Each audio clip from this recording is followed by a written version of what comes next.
We ended up getting into Techstars, so an accelerator, and meeting a bunch of fantastic angel investors. And one of them, he's like, hey, Vicki, I'll invest an angel check on the condition that you meet with me every Friday and I teach you how to raise venture capital for the next 6 months. And I was like, let's do it. It went from like almost we're going to stop and quit to like, okay, maybe this is the thing. I started to understand the importance of capital strategy. As a deep tech engineer, the financial side of it is just kind of lost on you at first. I had tried it for almost 2 years, like 5 or 6 board meetings, and the narrative didn't go together.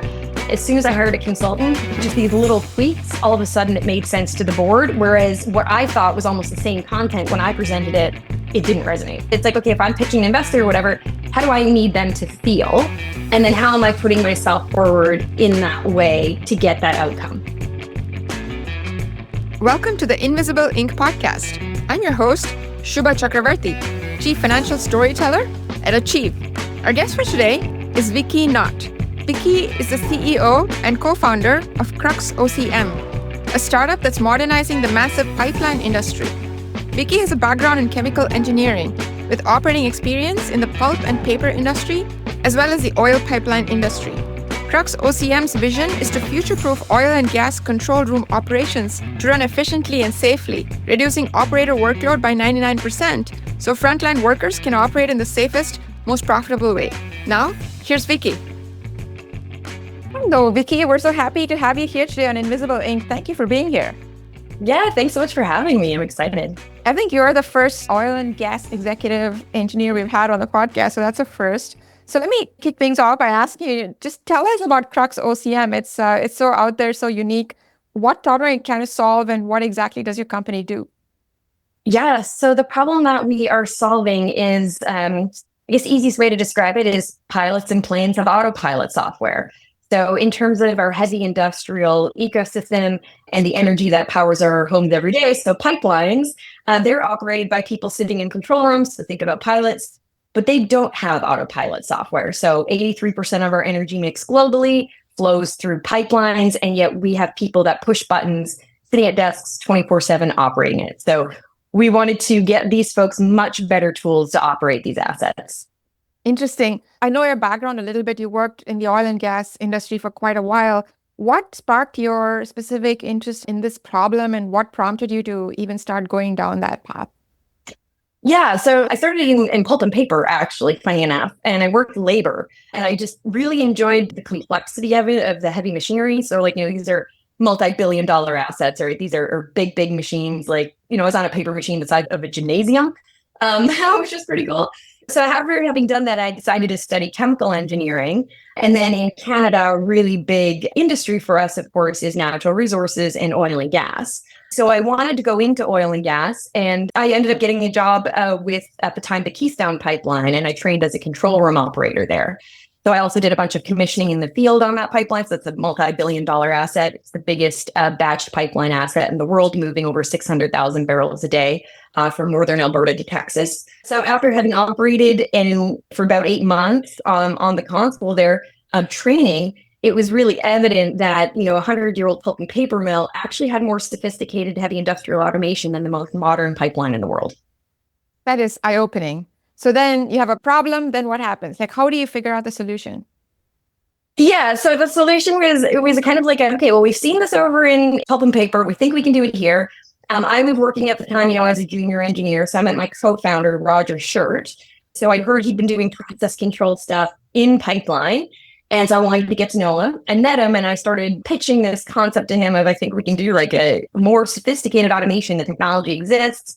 We can streamline how control room operators operate these assets, simplify it for them, which then generates top line revenue. And he was like, I think you're right. I think we can. So at the time, I was still very much a junior engineer, and that was challenging for sure, because in a big corporate org, there isn't exactly room to innovate. So it became a crossroads. What do I do? So then what happens? You're at the crossroads, and then? So at the crossroads, the company that I was at, reorged. And so it was all of a sudden my job changed and everything. And I realized I wasn't really happy. I didn't really like it. And I was like, okay, I'm an engineer. That's what I studied, but I don't really like it. What do I do? So I got a career counselor and worked with them for about 6 months. And my aptitude assessments and strong interest assessments all pointed towards that I should really be pursuing this idea that me and Roger had, and that I do have the right personality and aptitude to actually pursue entrepreneurship, which for me was a surprise. It wasn't something that I had really grown up being like, I'm going to be an entrepreneur. That wasn't something I had ever thought about. Interesting. So then now you're set to the direction and you have to take the next step, right? This is not something where you can build it. I don't assume you can build it in your garage. I assume you actually need a pipeline to test things. So what were the initial steps and what were kind of the definitive turning points or inflection points? How did that process work out for you? Yeah. So the early steps were like, I had never heard of Silicon Valley. I'd never heard of venture capital. I pretty much took off some coveralls and some work boots and like, all right, we're going to start a software company. So the first 2.5 years were very, very, very rough for us. We had a fantastic minimum viable product showing lots of top line revenue in a historically accurate simulation environment, which is how we do these types of installations anyway. So it's one of those things where it's like, this is 99% proven already. Does anyone want to just install it on their pipeline? And 2.5 years, nobody. But at the time, I'd never heard of a sales pipeline. I didn't really understand what procurement was. So like how to sell to big B2B, like $50 billion plus companies is a whole skill set all on its own that I had never ever even seen. So that was something that was really challenging. So what we did is we ended up getting into Techstars, so an accelerator. And this is where deep tech founders, I know there's lots of mixed reviews on accelerators, but if you're a deep tech founder, you need an accelerator. It'll help so much at the connections, everything. It was phenomenal for our business. So coming out of Techstars, we ended up meeting a bunch of fantastic angel investors. And one of them, he's like, hey, Vicki, I'll invest an angel check. He's on the condition that you meet with me every Friday and I teach you how to raise venture capital for the next 6 months. And I was like, let's do it. Wow. Then it went from almost we're going to stop and quit to like, okay, maybe this is the thing. And that's when I entered the accelerator. I started to understand the importance of capital strategy, right? Like as a deep tech engineer, and it's just, the financial side of it is just kind of lost on you at first. So there's lots of gold in here that I want to dig into. But before that, I want to touch on this accelerator question a little bit, right? So you talked about needing this accelerator. Awesome that you got to Techstars. Congratulations. Clearly, they're one of the best. Who did you consider, within the kind of the galaxy of accelerators? How did you make that choice? And how did you feel confident that Techstars obviously is a brand, but in case it didn't get in, like what was that process like? What criteria did you use? Yeah, so ours is a little different. I had never heard of those accelerators. And I was looking for a lawyer to help us with our early stage paperwork and stuff. And I met a lawyer who actually was Shopify's lawyer in Canada. And he was like, Vicki, you really need to do an accelerator. And I was like, okay, what's an accelerator? And he's like, here, I'm going to introduce you to Y Combinator and Techstars. And I think that one of those will be a good fit. So it wasn't that I applied so much. I actually got introduced to the MDs and then put the application in. Y Combinator was really not a fit for us. It was, at the time, it was very much structured towards more B2C. And so I just didn't see what they could bring to the table and how in a 3-month span, in that program, we could have accomplished something meaningful. Whereas Techstars was specifically an energy program, and it was actually in Norway. And so we knew that the way that the whole program was being set up was for B2B, which was a much better fit for us. So it is a 3-month program, which is typical for accelerators and for Techstar. What would you consider the biggest transformations or the learnings that happened, the Vicki that went in before and the Vicki that came out after this process? Yeah, the Vicki that went in before did not have an appreciation for sales or capital strategy or storytelling. The Vicki that came out after had an extreme appreciation for all three. Probably the biggest delta was in the storytelling of, okay, this is something I am weak at. And this is something that is obviously extremely important. And Techstars really helps me get better at that.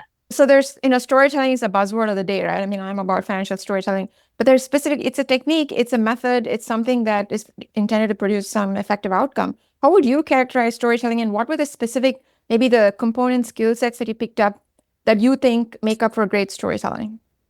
Yeah, I'm still working on that every day. It's probably the easiest. I actually work with a coach on that because it is a challenge. But it's really like, in terms of the Techstars thing and interesting people, and it's not just for your pitch. You kind of want to do it in all aspects, like sales too, right?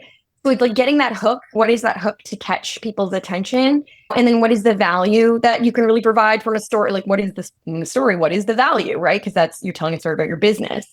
And then how can you deliver that, right? Those are the kind of stories that I think of in terms of our product and our company and the market. And is there an example of something that you can tell us in 30 seconds or a minute of how that played out in a story? Yeah. So I think probably exactly how I started chatting with you all. It's like, a potential hook could be like 83% of our energy industry is still oil and gas and growing, right? And we don't have autopilot on the pipelines that operate and that move that energy every day. And you get a wow. You're like, really? Right? No way. Yeah, you're actually gonna wow. I know we talked about this, when we met earlier. I was like, wow, that is exactly the reaction you got. So for what it's worth, it worked for one person, right? So I don't have any pipelines handy to give you an order, but it worked. Funny. So then what advice then, just to kind of wrap up this whole accelerator conversation, what advice would you give to other founders, particularly women founders who are in deep tech, STEM on, I think obviously rightfully so, you got introduced and you had an easier path because you kind of had that warm touch. But if you didn't, what advice would you give founders in selecting? I think apply for these programs. Don't be afraid to apply multiple times. I think some people get discouraged quickly. Like, it's okay, like apply multiple times for sure. It doesn't have to be Techstars or Y Combinator. There's lots of other fantastic programs. So I think do your homework, and if you have to apply multiple times. But I think if you're wanting to go with that venture route, just make sure it's big enough. And we're women, female founders, it's like, I'm sure your idea probably is big enough. You just may not have articulated it big enough. Got it. And in the whole accelerator space, I mean, they're exploding, right? And clearly where there's lots of people and where there's money, there's good people and there's bad people. Through your journey, have you picked up any pointers in terms of what to look for and what to stay away from in selecting an accelerator? Anything that you want to comment on? Yeah, I would think in terms of the well-known brands, I know some folks don't like their equity amounts, but they give you cash. And it's at a point where you're not VC fundable, right? So those, I think, don't, their terms are standard, their stuff is great. But words of caution with some of the smaller, maybe newer accelerators is make sure that you understand exactly what the deliverables and what the outcomes are that you should be receiving for that equity exchange or whatever that exchange is. There's advisors to help you, or there's connections, but they're not tactically deliverables of this is what you will achieve that will move your business forward by X, Y, Z. So I think that's probably what you'd really want to push on if you're not with one of the brand accelerators. I love that. Not heard that yet. And what would be an example of a good deliverable? Something that I can... Well, I think, so if you're going to go into an accelerator and you have some early traction and you know that coming out of the accelerator, you want to raise your pre-seed round, right? So then you can say, okay, well, this is the goal that I want to achieve. So in order for me to do that, what are the things in your program that are going to get me there? Where's the pitch practice? Who are the folks that are going to hold me accountable? What's the time frame to actually get this done with your resources? Right? Asking those kinds of questions. You can almost even, as I didn't do this, but as a suggestion, you could almost set up a work plan with them, right? I love that. So tons of stuff here on accelerators, but I want to pick on one other thing which you talked about, which is this whole funding journey and getting that angel investor training you in this concept of financial acumen. But before we do that, to set up, what was your funding process like? How did you get the angel investor? And did that happen pre-Techstars, post-Techstars? Can you just walk us through that? That was post-Techstars. Yeah. So I met the angel investor through Techstars, which was great. So then post-Techstars, we did a small angel round, and one of those angels wanted to help me raise the pre-seed round. We worked together for about 6 months, prepared the deck, prepared financial model, made sure cap table was ready, any sales materials. So that was about it. And then we started outreach. So we put together a warring list with the existing angel investors, about, I think it was 86 investors for the pre-seed round. And then we started, I lined them all up and I started outreaching or getting warm intros to all of them. So for that first round of capital, we started doing that and just kind of keeping the machine going. Every Tuesday, you follow up with the ones that you had meetings with the week before. And then after 9 weeks, we got to term sheet for that first round. But it was very much like a sales process and highly focused on only that outcome for that time. Got it. And then I want to bring back one thread that you mentioned with Techstars, which is you said this importance of a capital strategy, right? So is it fair to say that coming out of Techstars, you actually had a much more concrete capital strategy? And if so, do you have any outline of what that capital strategy looked like, or what features it had, or what it had to cover? Yeah, so it was more understanding the importance of it, because I just didn't I was like, oh no, we should be able to bootstrap this business. And then I was like, wait a second, there are so many things here that need to happen concurrently that it is not possible to bootstrap this business. Therefore, I'm going to have to raise funding. And what does that look like? And how do I do that? And that's what the angel investor helped me do. So we ran the process, got the term sheet. But in terms of what that was going to look like, we had the conversations up front and started modeling out the business. And I model like an engineer, not like a financial person. But we were able to get through that to be like, oh, okay, we believe a $2 to $3 million raise will be sufficient to get us to the next stage. So we wanted to raise enough capital that we could essentially accomplish securing those first client and getting like a proof of concept. That was what we really needed to accomplish in that first round. And that's what we thought we'd need to get it done.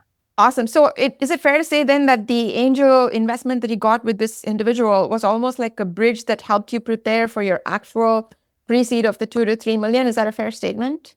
Yeah, sure. I guess if you want to call it a bridge, but it was more like we hadn't raised any capital except the Techstars capital. And we actually had 5 angel investors approach us asking to invest. So we're like, well, let's do an angel round. And we didn't raise any friends with family money either. Awesome. So then, you have this angel investor. Did a light bulb go on and say, hey, I really need this whole new set of skills that as smart as I am quantitatively being an engineer, I still need to learn a new language, so to speak. Walk me through that. Walk me through that process, like the 6 months, the weekly meetings, like what happened? Yeah, it was a lot of, I guess the easiest way to start, we'll start with the deck. The deck was, I'd put together a pitch deck and I'd send it over. And of course I was coming at it from like an engineering perspective. And, my investor just, Vicki, this is crap. Please go try again. And after 3 times of that, he's like, I've got a train ride, 2-hour train ride on Monday. He's like, I'm going to do it for you. And so that was me learning just how big the gap was in terms of speaking to VCs and investors. Like it was a much bigger gap than I had realized. Yeah. And then on the other side of it, it was like working with him. He gave me examples of how to structure financial models. And like, I can build models, mathematical models, no problem as an engineer. But then trying to structure it, he showed me how to structure it so that like a VC could interpret it. Mine weren't perfect or beautiful, like they're not going to be like a financial person's, but they were definitely usable. And I think that, any technical founder can absolutely do that. Got it. And then in these weekly meetings, there's clearly the aspect of the pitch, right? But were there other aspects that you kind of either picked up by osmosis or had discussions where you maybe more explicitly learned from him to say, I need to speak this language or I need to understand these concepts? I think at the time I was more just like absorbing it. I think like when I started to really understand, okay, my financial acumen is not where it needs to be, was post the pre-seed and more getting into the seed round and in board meetings. And it's, okay, now I need to be able to present and talk my budget and I need to get my budget approved. And what I was finding is I wasn't able to, like, I understood the mathematics and how the numbers flowed, but I didn't have the language to then quickly iterate back and forth with investors on the right points. So that run and seed round, I started to realize I had a significant gap there. And was the angel still helping you, kind of coaching you on the side, or how did you then pick up those new skills? So I had a number of mishires on the financial side because I was in a position where I knew I had a gap, but I wasn't able to communicate exactly what that gap was. And so I should have had more help with those hires. Because it's like, I didn't speak the language. I'm interviewing someone. They're telling me they speak the language. I don't know the difference, right? Sure, of course they do, right? So that was an interesting gap where I definitely should have had more help because it resulted in 2 mishires on the financial side. But that was my plan with like, okay, let's hire someone. This is not a strength of mine. I need to get better at this, but it's not reasonable for me to be the best one at this, right? Like I'm the CEO and the founder. So I have to hire somebody, that I have to hire the right person. Did that wrong a couple times, but now we're getting there. So it's been through that process that I've gotten more and more up to speed on it, but it's definitely been like, there's no silver bullet, right? It's lead bullets. It's been like a constant, I need to learn more on this business acumen, this financial acumen. I think it's more of a constant. Got it. Not to go into the details, but do you feel comfortable commenting on what exactly didn't go the way you wanted it to and how you fixed it going forward? Absolutely. Yeah. So the mistake that I made was there's finance people in oil and gas.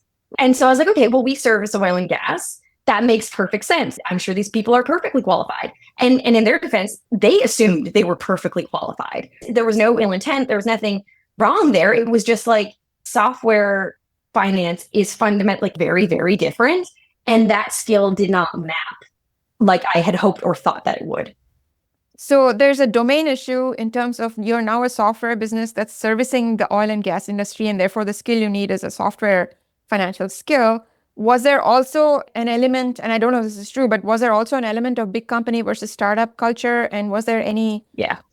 Oh, yeah. Oh, yeah. A lot of that too.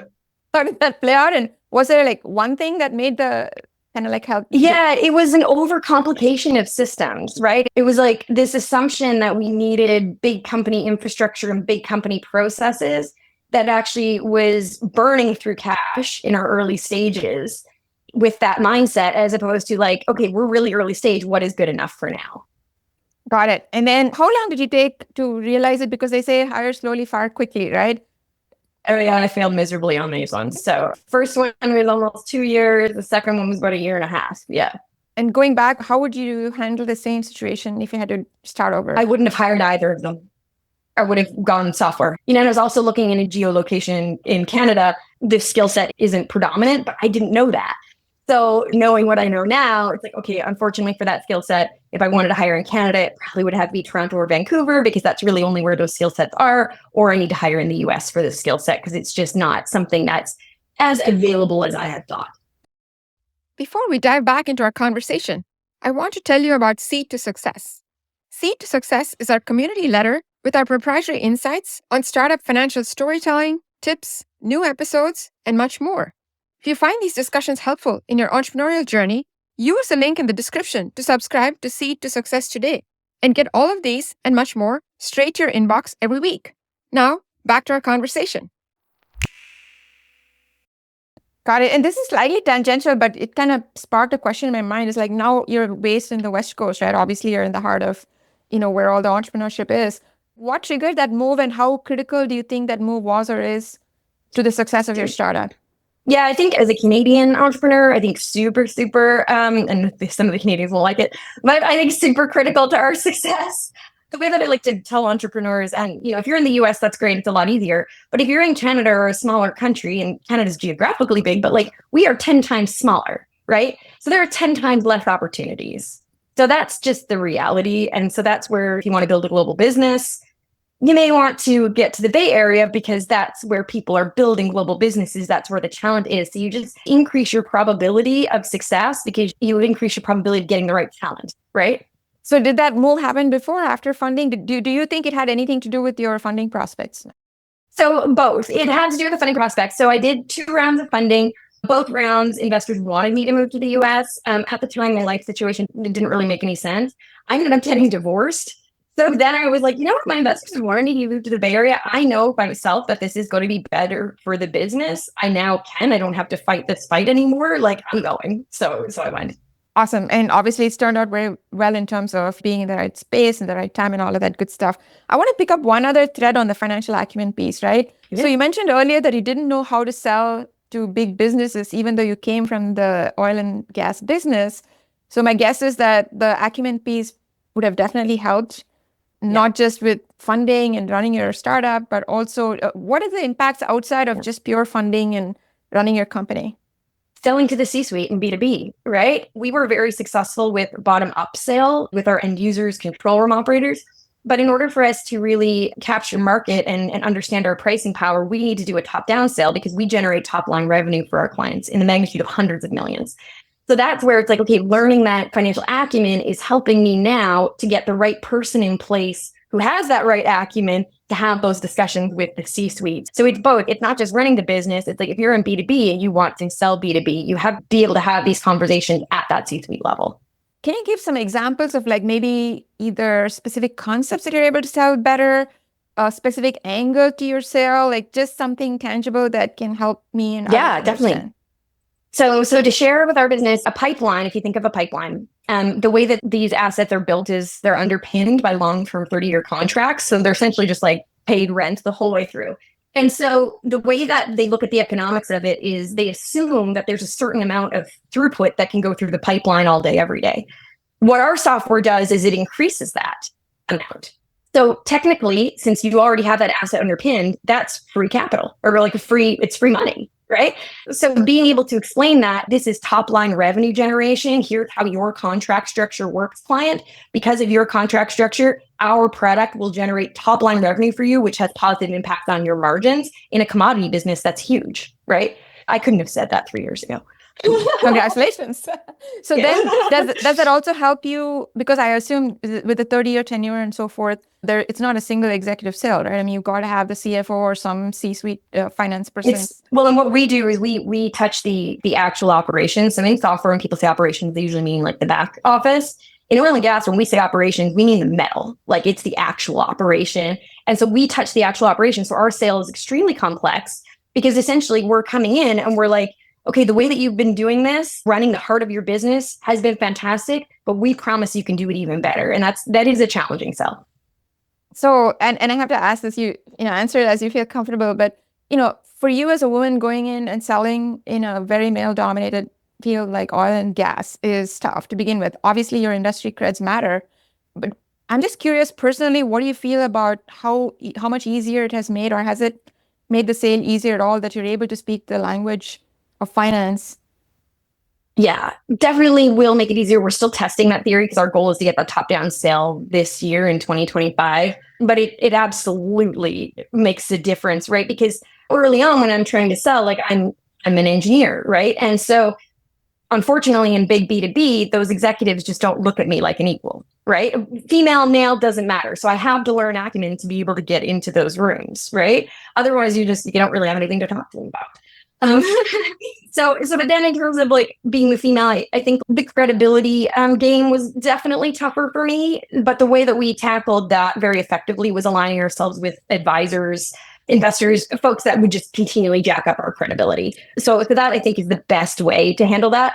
But what we are finding now that we have the technical credibility, I'm a very unique face vibe in the industry. And so now that I'm seen as more technically credible, I'm actually a force in terms of lead generation and opening doors for our sales team because I'm interesting and I'm not something that they usually see or hear from.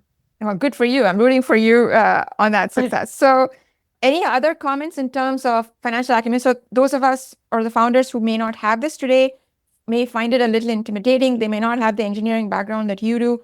What kind of actionable counsel would you give for them to start that process, regardless of where they are? Like, how do they start? What do they do to get more financially astute?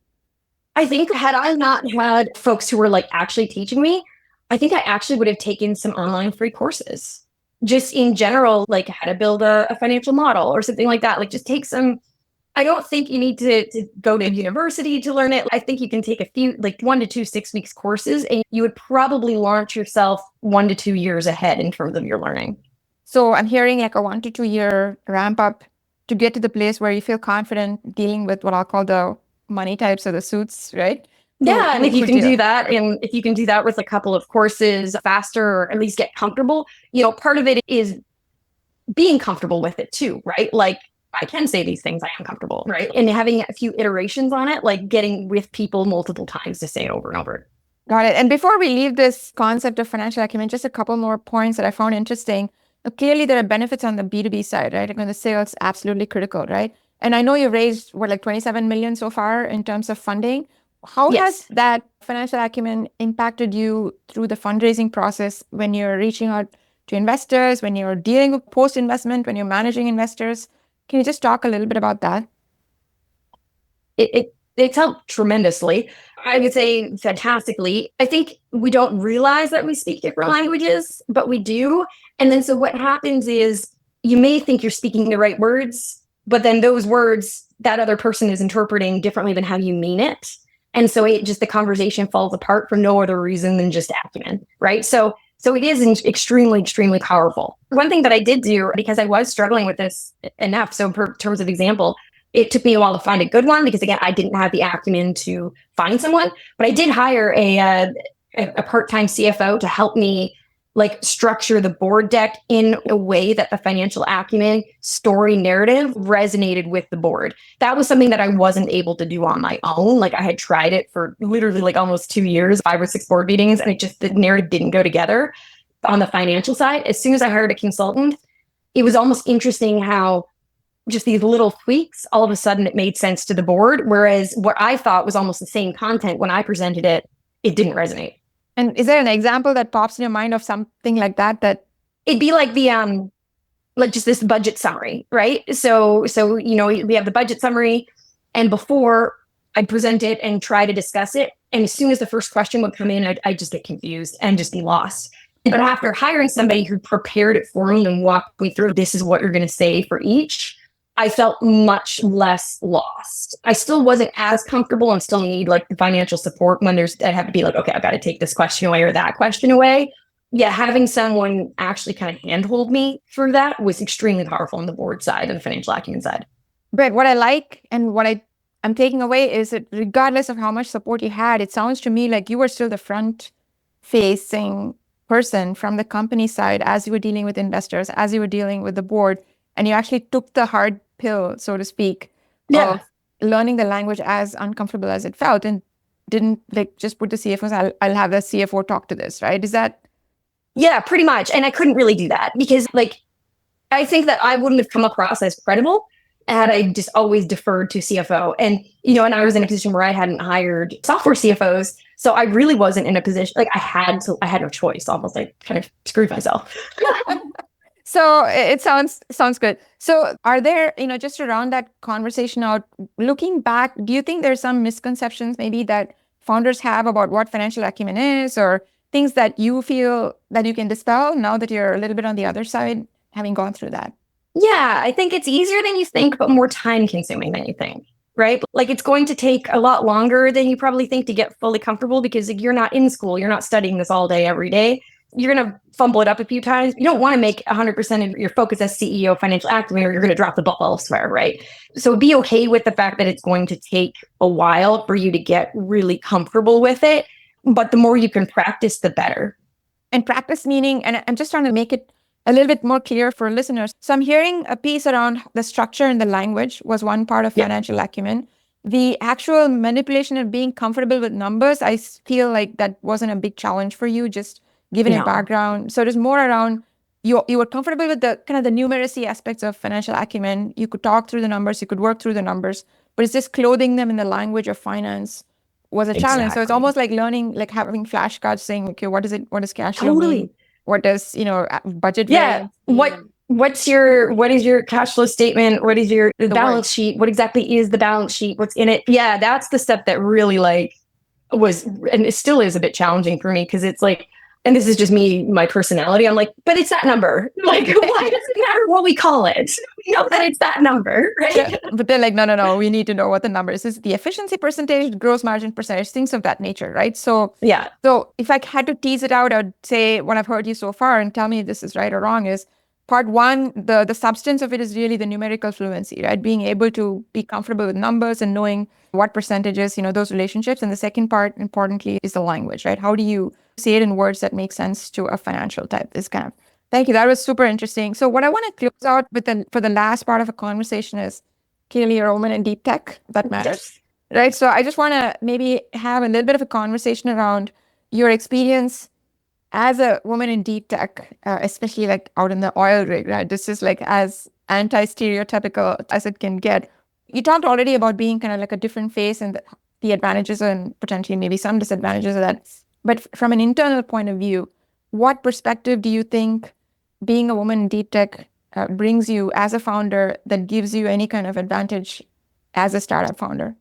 Yeah, I love that question, actually. I think, as women and men, we have biological differences. And I think women, we are a touch more sensitive. And despite I'm not exactly a nurturing person, we're a touch more sensitive and a touch more in tune, I think, with what's happening around us.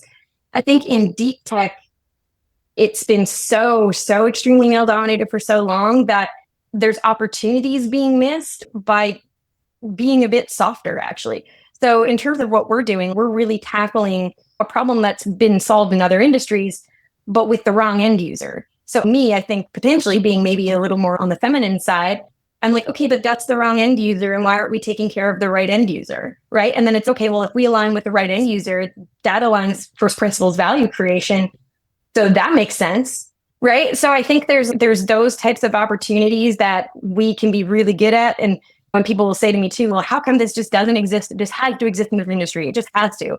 I don't know why not, except that everyone's been thinking about the problem the same way, and there just hasn't been much opportunity in there for different types of folks. So it's really that nuance and the ability to come down and say what's really happening here and to kind of observe it without the lens of this is how it's always been done and it's fine and why should we change anything feels like a lot of it. Yeah.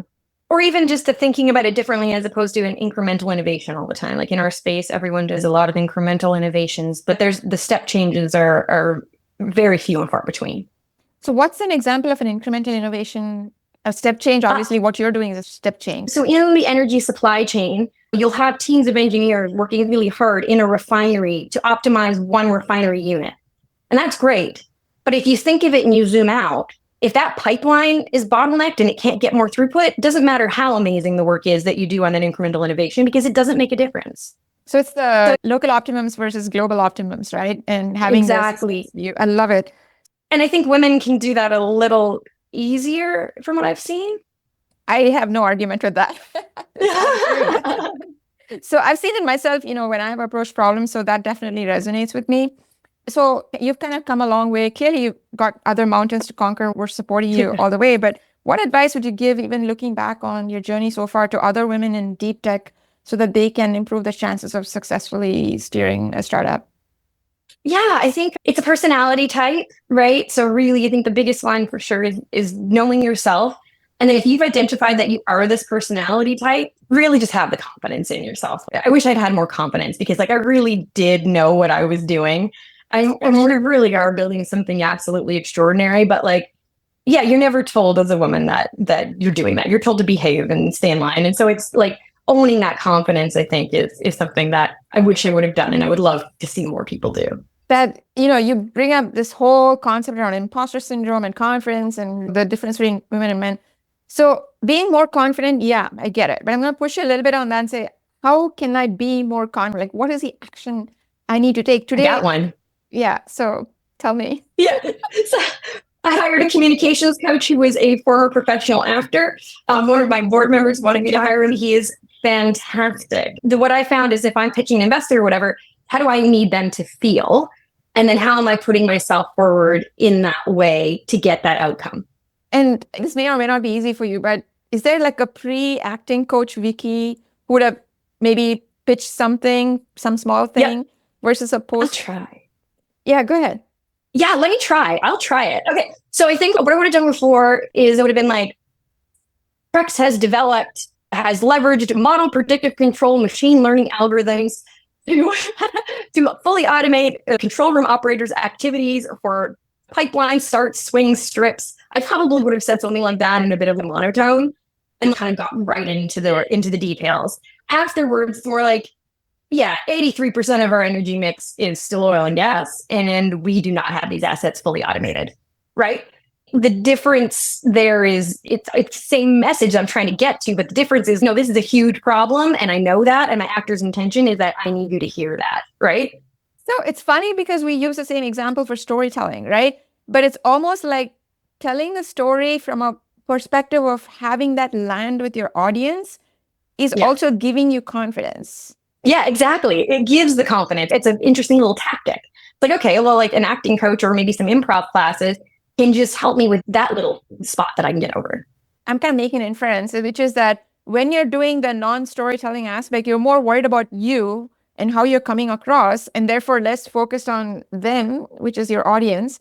But now flipping that and saying, what story am I telling, helps to take some of that self-consciousness away. So what do they need to feel? Which they need to feel, right? So you take away the self-consciousness, but then what comes in is the natural confidence, because now your competence can shine on its own without you telling yourself, oh, I shouldn't do this, or I shouldn't do that, or I should be small and I should kind of fit into the space and be nice or whatever.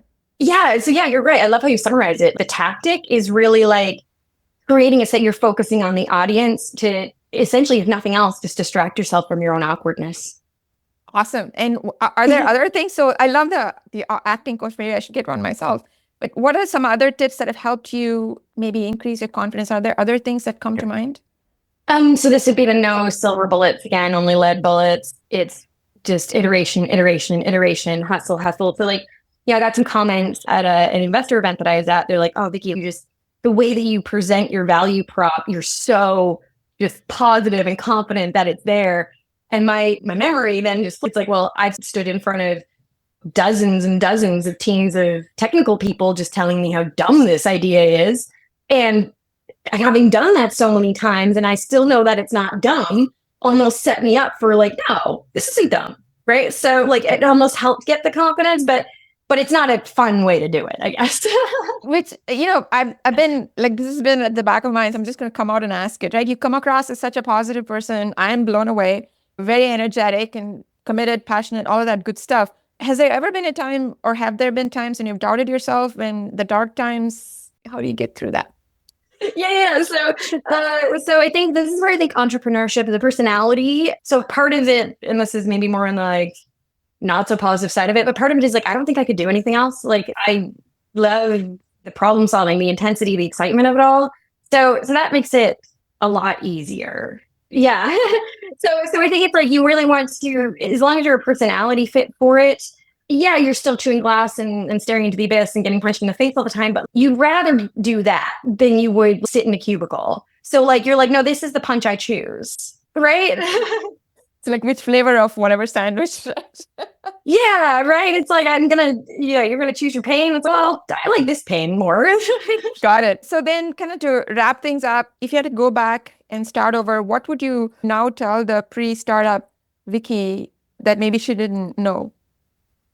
What I didn't know at the time is I was in a smaller city, Calgary in Canada. Get out as soon as possible. So if you want to build a global business, like get out as soon as possible. I think I wasted too much time not thinking big enough there. So that's one thing for entrepreneurs that are in different centers, like, it might not be comfortable, but that's the reality of you might have to go somewhere else. Although I have to tell you that I love Calgary. I've been there, I love Calgary too. several times. Oh, I love it. I think that's why I stayed so long, is it's a beautiful city and like people are so friendly. Yes. So then kind of building on that, what advice would you give other deep tech women founders who may be a little bit earlier in the journey than you are today? What are maybe the top 3 pieces of, I don't want to say advice, but observations to consider? Yeah, observations to consider. Number one, it is on you. Keep hustling, keep learning. If you can be as lucky as I was, I know I was really fortunate to find those male sponsors. If you can find female, fantastic. But if you're in deep tech, you might not.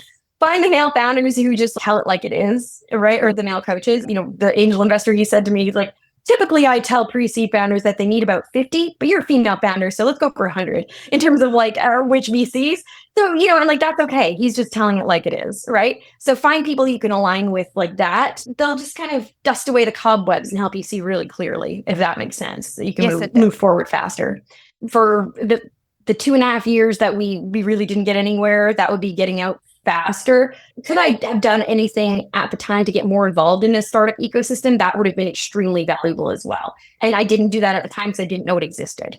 So that's something I'd really recommend. Which means like what? How do you get involved? It means like events. So like most cities have some sort of startup hub. So Calgary has Platform Calgary, right? And especially if you're not in the Bay Area, there's other cities have these centers. Figure out where it is. Maybe go check it out. Like, how can you get involved? Is there any events where you could make some connections that could help you move forward? That's something that I really wish that I had understood, that it was even there when we had started. And is there, not to beat this up too much, but what would have accelerated for you now looking back, do you think? Getting out.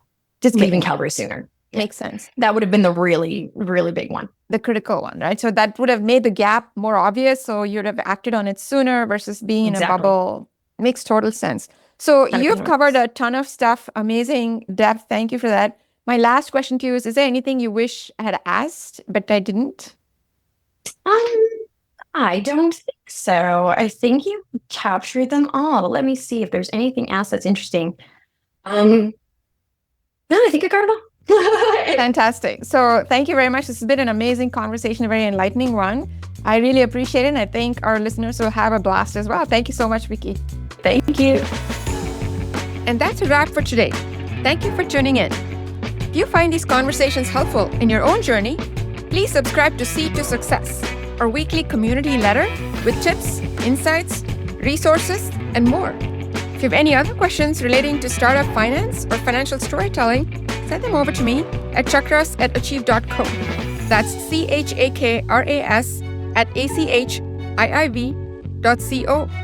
We'll see you on the next episode of Invisible Ink. Now, go achieve!